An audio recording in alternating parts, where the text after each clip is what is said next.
Consumers skip ads, but they don't skip rewards. Fetch drives performance with over 12.5 million monthly active users and over 11.5 million receipts scanned daily, capturing 88% of household spend. Your brand becomes the reward, earning real engagement, verified purchases, and loyalty. Fetch, America's rewards app, where brands are the center of joy. Hi, everyone. Today is Wednesday, October 29th. Welcome back to Reimagining Retail, an e-marketer podcast made possible by Fetch. This is the show where we talk about how retail collides with every part of our lives. I'm Suzy Davidkhanian, your new host, taking over from Sarah Lebo, and today I'm really excited to dive into one of my favorite episodes, the Unofficial Retailers Ranking for October 2025. This is where we rank the most interesting retail moves this month. Not necessarily the biggest, but the ones that made us say, wait, that's clever, or they did what? So joining me for today's episode, we have a full house in our New York City studios. Analyst Arielle Feger. Hi. Congratulations on being the new host. Oh my gosh, thank you. Senior Analyst Blake Droesch. Hey, Blake. Hello, everyone. Good to be here. So happy to have you here. And Analyst Rachel Wolff. Hey, Suzy. Excited to be on your first official episode as host. Official, unofficial rankings. I love it. I love it. Thank you, guys. Okay, so before we get started with our most interesting unofficial list, let me quickly walk our new listeners through the rules. So we have a committee, Arielle, Becky, and our newest member, Emmy and I. We put together our unofficial list of interesting retailer moves this month. And in the first half of the episode, the committee representatives, so this time it'll be Arielle and I, will count down our list and we'll discuss the standout moves across tech, stores, and collabs. And then in the second half of the episode, our podcast regulars, Blake and Rachel, they'll get to introduce a new player. So that means that they'll have to knock off one of our players. They'll either move a retailer up or down, or maybe they'll just agree with us. Arielle, I think I have number 8. So it's Bobby. For those of you who don't know, it's a mom-founded organic infant feeding company. And most recently, they partnered with Cardi B, who's expecting her 4th child, as Chief Confidence Officer for the B is for Bobby tagline. And we thought that this was a really bold message. Not only is it about using pop culture, but it's also this idea around how you can make choices that are right for you. And that might mean formula, and that's okay. And they're trying to really call out that this is no longer a stigma to use formula. So it's really quite an interesting way to do purpose marketing, to bring a brand out in a way that we weren't expecting, that was probably not on a lot of people's radars, but everybody's talking about it now. Yeah, I like this. It's just fun. Cardi B is such a brass, bold personality. And I think, something that, moms I think could really use is someone who's confident and, who's unapologetic. And I think it's a great pairing.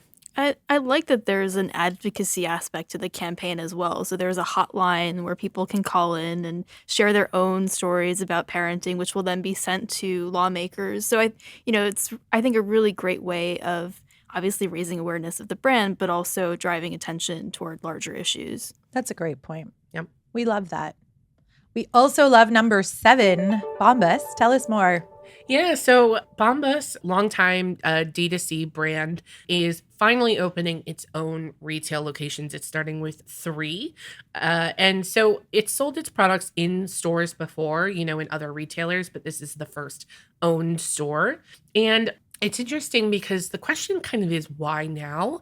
Feels like this was a move that could have or should have happened maybe, 5-10 years ago. But at the same time, I was thinking about it and I was like, maybe they are also being really smart about it. They have built their brand. They have a loyal following. They've done their due diligence of creating a larger audience through their retailer partnerships. And now that they're, on more solid ground, this is a good time to expand. So I was at first a little like, oh, this is a interesting timing, but honestly, it makes sense. I feel like this could be the logical next step for them. I agree. Plus, there are a lot of other random one-off sock brands coming up. So it makes sense that they want to secure their place as that original, digitally native brand in the sock category. I also didn't know that apparently a quarter of the revenues comes from slides and slippers. So having their stores would be a great way to drive awareness of those other categories that they're not known for through their extensive podcast advertising network. Yeah, I was thinking the same thing. Like my first impression was like, okay, well, who's gonna drive to the store just to buy socks, right? So retail partnerships, it makes sense. Like maybe if you open up a store in Times Square at a mall where there's like a lot of natural foot traffic, but then when you learn about the fact that they're trying to expand into footwear, obviously that's something that people want to go try it on, touch and feel the product. So it makes more sense maybe from a revenue stream model and not just marketing, right? If it was just socks and they wanted to, build the brand up a little bit, a couple, strategically placed stores makes sense. But if they get more into footwear and slippers and stuff, then maybe scaling the store model is the way to go. Yeah. Well, speaking of scaling, that takes us to number 6, Depop, which many of you know it's a fashion resale app. And the reason why I was tying it to scaling is because we have them on our list. They just introduced a new brand campaign around where taste recognizes taste. And they're reframing the whole idea around resale with this new launched feature doohickey thingamabob on their app that's called Outfits that looks a little bit more like a Pinterest move where you can peg things together that's part of the resale platform to help you really discover and create that cool styled look and then make the purchase. And so that's definitely a really good way to scale resale when it's a lot of onesies and twosies that seem so disparate in the collection. Yeah, and the visual part of it is also really important. We know that people, especially, Gen Z, they're visual shoppers. They want to see how things will look. And yeah, I agree. This is a great way to kind of get that whole outfit look and kind of say, okay, you like this leather jacket? Here's some pants to go with it. Right. And it's like, how do you help complete the look and remove friction? And that's, again, helping customers and then also helping, to increase basket size. So. 100%. Win-win. Speaking of win-win, I don't know. This one's too hard of a transition for me, you guys. I don't know. We had a lot of discussion about number 5, and somehow it made it not only on the list, but it's number 5 because in some ways it's very clever. Arielle, take it away. What's number 5? I've been designated the person to talk about this because I'll talk about anything with anyone. So Skims has introduced a line of underwear. They are G-string underwear that are adorned with fake pubic hair. It comes a large range of sizes and 12 different colors. People are talking about it. It's controversy. It's edgy. It's a little weird. It's, people have a lot of different opinions on it. And I think, Kim Kardashian, Skims, they are no stranger to controversy, no stranger to drumming up, lots of social talk. And this is just another one of those things. And I personally think it's kind of fun. I think it's different. Yeah, I think as a marketing stunt, it did exactly what it was meant to do, right? Which is get people interested, get them to the website to look at what this thing is, and then maybe click around and see some other, maybe less controversial items. But, they've done this before. They had the face wrap, which was supposedly resembled something that people wear after plastic surgery. And, that one, Sir Anthony Hopkins wore that. Yeah. So if you can turn Sir Anthony Hopkins into a Skims customer, then you're doing something right. Yeah. And the line sold out. So people did buy them. So this is the thing. Did they really make enough for it to sell out? It's a great question. There are 4 5-star reviews on the website. There are? We should maybe extracurricular is go back and read some of those reviews. I can't believe that. That's amazing. I know it certainly brought a lot of conversation on my Instagram feed of some very big players. So that was kind of fun. Blake, what do you think? No comment on this one. Fair enough. Fair enough. Well, then to recap, at number 8, we have Bobby. Number 7, Bombas. Number 6, Depop. And number 5, Skims. Which takes us to number 4, Vita Coco. Most of you will know it's a 20-plus-year-old brand. It's a coconut water brand. It's probably one of the first ones, I think.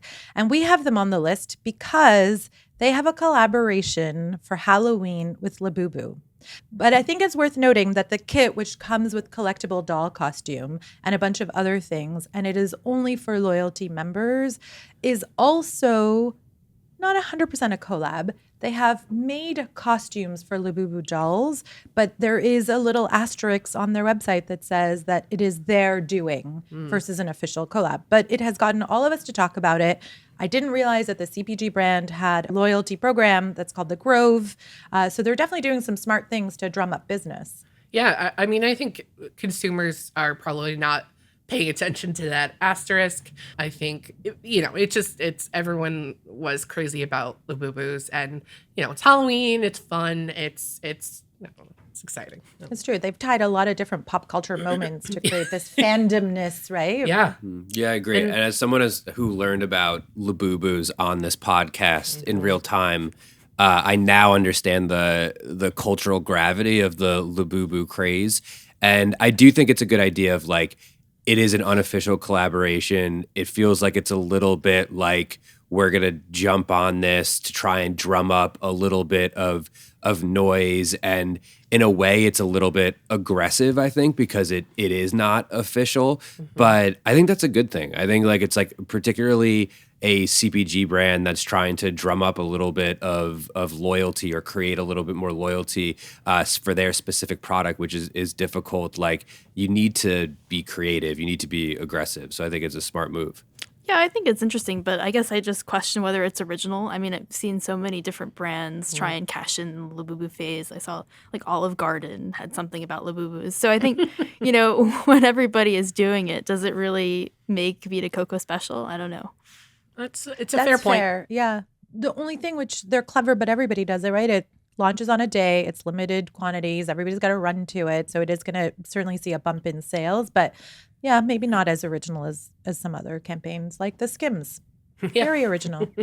So that takes us to number 3, Gap. Why Gap? Gap has launched a creator and affiliate advocacy program. And this is essentially, it's like a centralized hub to help creators engage more deeply with the Gap brands, including Old Navy, Gap, Banana Republic, Athleta.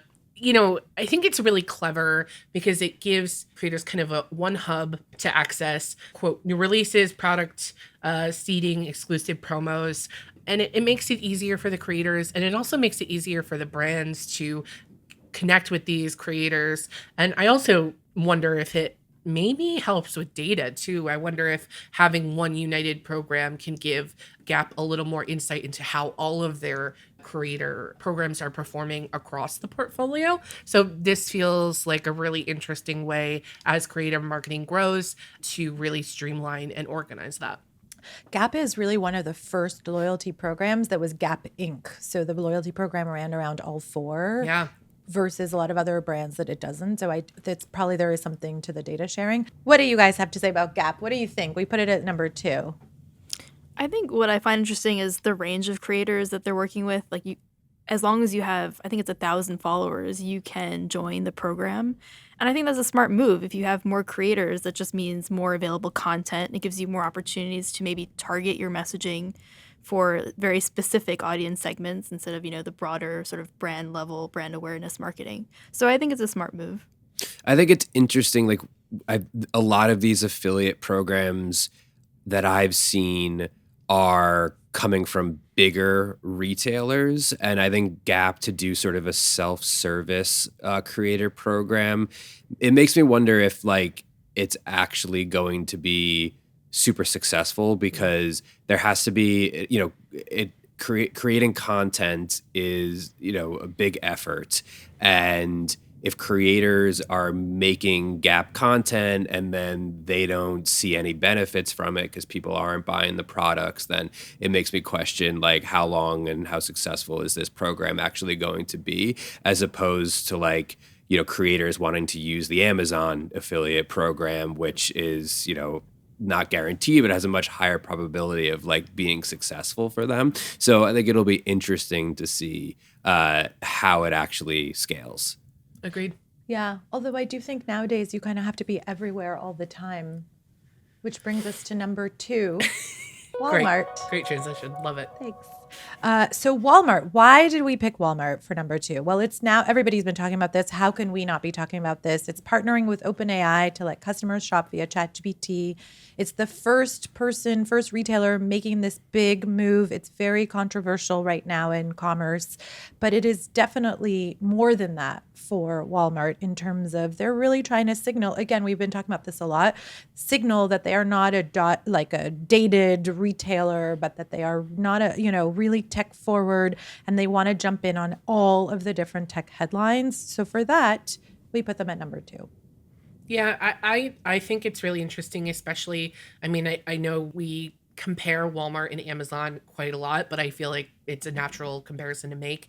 And I feel like it is distinct from Amazon, which is kind of really focusing on its own agentic kind of experience, Rufus, which makes sense. But Walmart is saying, and, they have their own, bot, but they are also now opening up to ChatGPT. And I think it's just smart to kind of go where the consumers are and be proactive again about where those consumers are.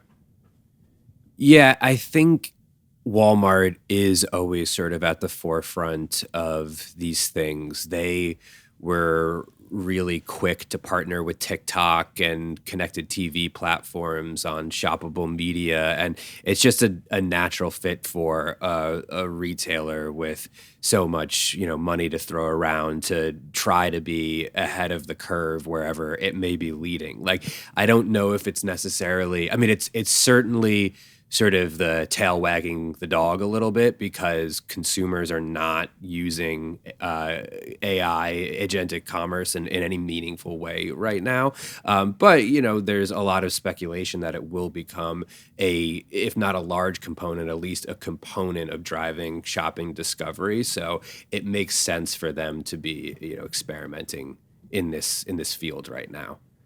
And really experimenting is critical in retail as more and more brands and more channels pop up. You have to really see what works for you. So before we reveal number 1, let's take a look at our list. Number 8 was Bobby. Number 7, Bombas. Number 6, Depop.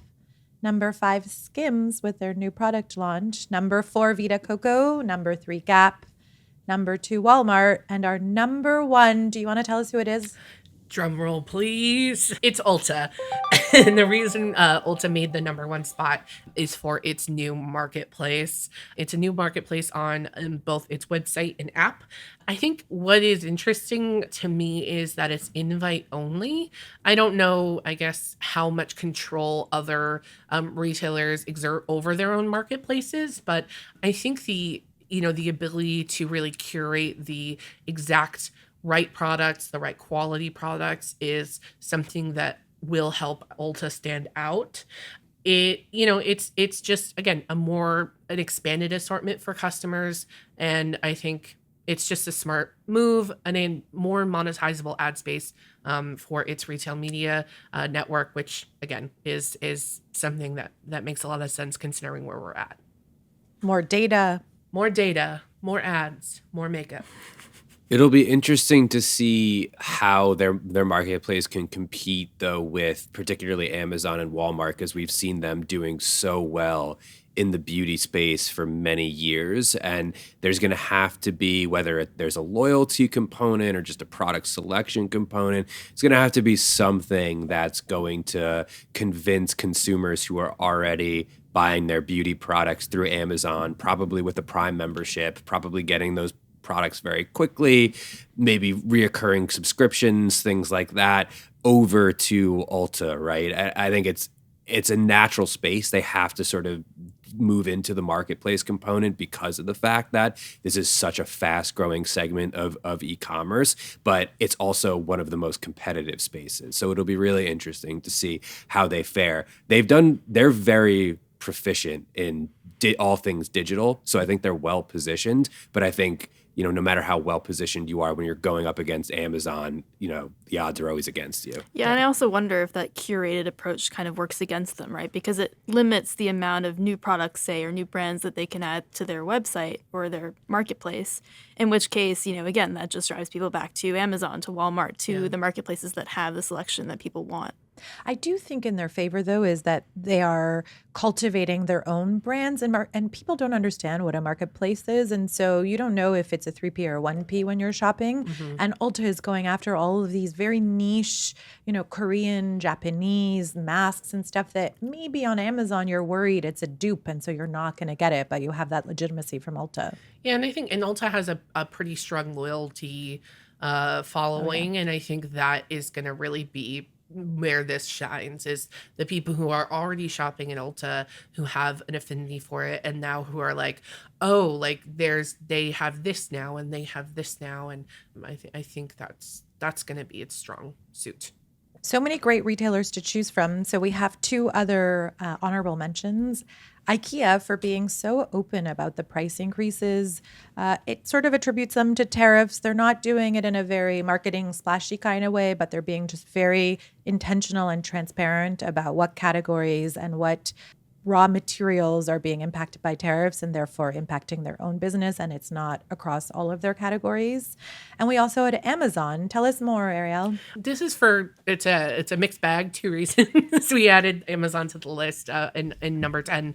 It started live stream commerce with Twitch, so shoppable live stream ads, which is really interesting. It's once again another monetizable surface for Amazon to expand its ads. And Twitch, I think, is a pretty unique platform that has a pretty loyal and dedicated consumer base. So I think that could just really make some interesting partnerships and some interesting moves there. On the other hand, Amazon just closed a few of their Amazon Fresh stores. And the grocery path that Amazon has been on has been very confusing, very windy. They're opening stores, they're closing stores. So it's really unclear what they're trying to do here. So, again, a little bit of a mixed bag there with Amazon. Cool. So that's our list. Now it's your turn. Blake, what are you thinking? I will say that I think this list it's been a bit of a slow month. Like there wasn't like a ton of innovation, not things that have been done Blake before. Wants my vote.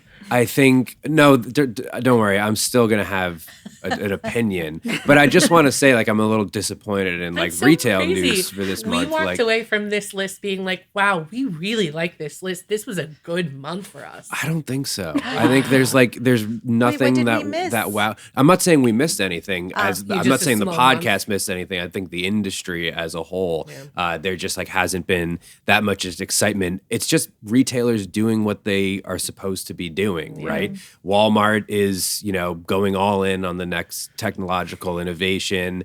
They're raising prices because of tariffs. They're partnering with creators. They're opening stores.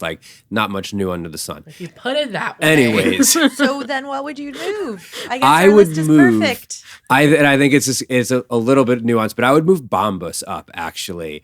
I would put them... I'd put them in the 4 spot because I think this is again, they're doing what a brand is supposed to be doing, but I think they're just a company that is exemplified doing D2C the right way. And they are the type of brand that I feel like opening stores and growing and expanding into different verticals is actually going to help bolster their business rather than cripple it, right? Because this is the sort of phase of a lot of D2C brands where it's sort of do or die. You either grow into this retail partnerships, opening up stores, expanding into different products, or you're never going to continue to grow. And then a lot of them rush into it. They don't have a solid brand and they just start to flatline. I don't think that's going to happen with Bombas. I think it's going to be a very successful company. They've done almost everything right in the D2C playbook. And now they're sort of transitioning to that more traditional brand at the right time. Yeah, at the right time. I can give points to, quote, doing everything right in the D2C playbook. I think that's something we've seen a lot of companies not do well. So easier said than done. Yeah. I also love them because they donate to an organization I volunteer for. Oh, yeah. I do love that they do have a charitable side to their brand, and that's always exciting and fun. So does that mean you just move it and then knock everybody down one, or are you introducing a new player at the same time? I would just knock everything down. Okay. What about you, Rachel? What's your move? So should I add mine now, or should I move and then add? Let's move and then add. Move and then add. Because what would you remove? Let's talk about what you would remove. So I think, I mean, you probably guessed this based on my earlier comments, but I think Vita Coco should be on the list. Not, to knock Labubus or Labubu craze, but as I said, I think this is something that every brand pretty much is doing or trying to do. And, it did work for them. I think it sold out almost immediately. But, again, it's Labubu. Everybody wants everything Labubu for now. And I don't know that it has necessarily lasting rewards for the company. Okay, so then what would you move into our list? So I would add, it's kind of two companies, but Kering selling their beauty division to L'Oreal for a cool 4 billion euros. And I think, this is a big move for both companies, right? For Kering, it's a retrenchment. It's a whole new strategy under their new CEO. But for L'Oreal, I mean, this is a huge opportunity for them in the luxury beauty space, especially in fragrances, which is the fastest growing category right now. And it could really reshape that landscape at the top end of the luxury beauty market. So I think for me, that's a pretty big move. To be fair, that came up after we made our list. Because I agree it is kind of a bold thing and it does make a lot of sense. It's hard because I don't get excited about mergers and acquisitions very much. I think they're kind of boring and like, okay, then what? Which you could say about a lot of this stuff. So that's just it's personal opinion. So getting into an existential crisis. Yeah. But it is a good point. Would that where would you put them if we went with like, yeah, okay, maybe it's a good move for L'Oreal? I think it's definitely a better move for L'Oreal than I agree. Yeah. I would say like L'Oreal would be the winner here. Yeah, for sure. Definitely not Coty. No. Poor Coty. So I would say, so we're moving Vita Coco. If we're moving Vita Coco off the list, I would kind of just replace that. That's to number 5. Yeah. Oh, yeah. We've shifted everything down. Yeah. Oh, I don't know. I'm not sure how I feel about that, Rachel. Sensing resistance. I think that it's worth putting on the list because it's a pretty big deal. I think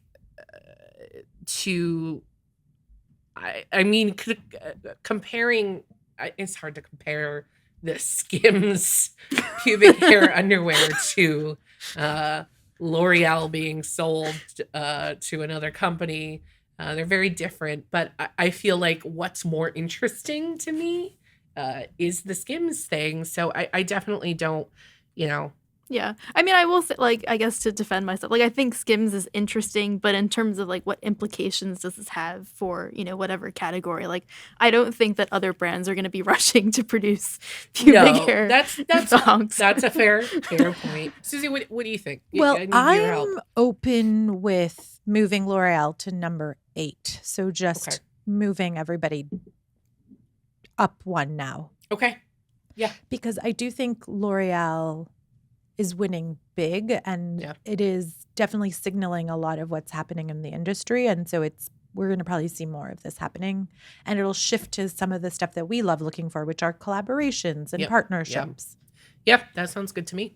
Okay, so thank you guys for your moves. So our new list of the unofficial retailer ranking for October 25 is number 8. We have L'Oreal for buying the Kering beauty business.